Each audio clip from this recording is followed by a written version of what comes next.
that's not probably not happening anytime soon. Cloud Code is powerful, but it's not perfect yet. We don't know.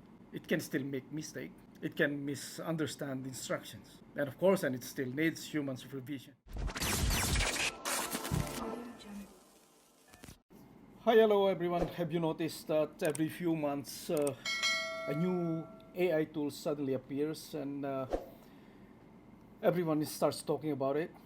A while ago it was ChatGPT, then it was AI image generators. Now I've been seeing people all over YouTube talking about something called Cloud Code. Some videos claim it can build apps. Others says it's changing the future of programming. And some even suggest it could replace software developers. So naturally I got curious.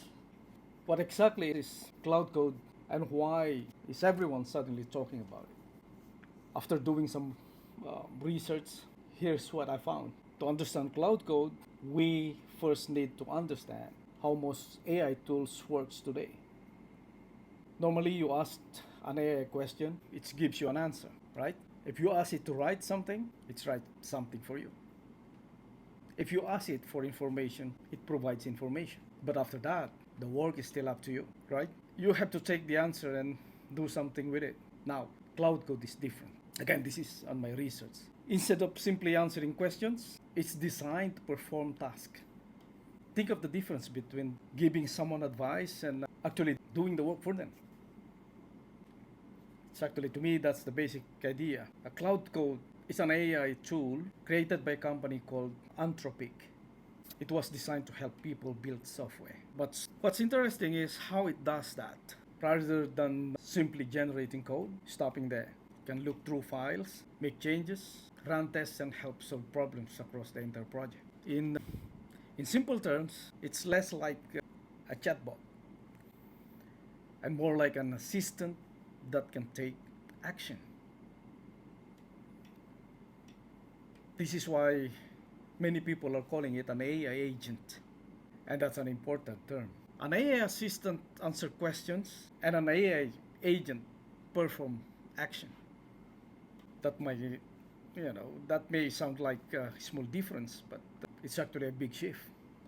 Imagine asking an AI, right? How do I fix this problem? A normal AI give instruction. An AI agent attempts to solve the problem itself.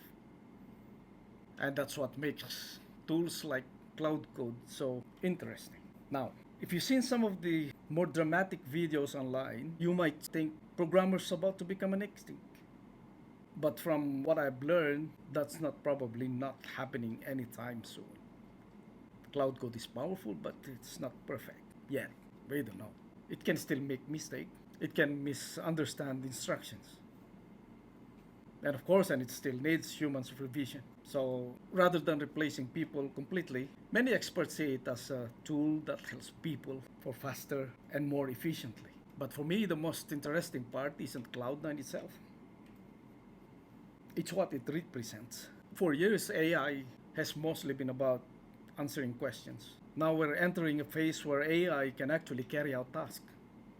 And today that might be a software development.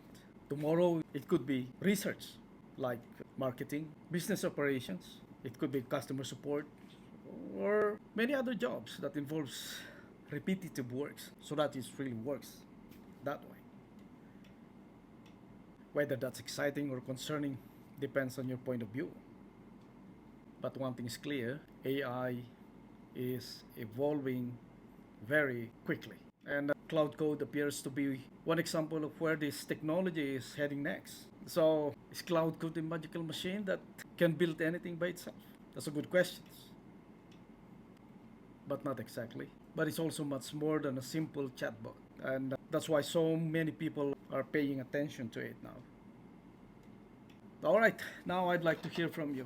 Would you trust an AI to help build something important? Do you think AI tools like this are exciting, or are they moving too fast? Let me know in the comments. And let's learn together, because I'm just curious about what's going on now. And if you enjoyed this video, don't forget to subscribe and share. Thanks for watching, and I'll see you in the next one.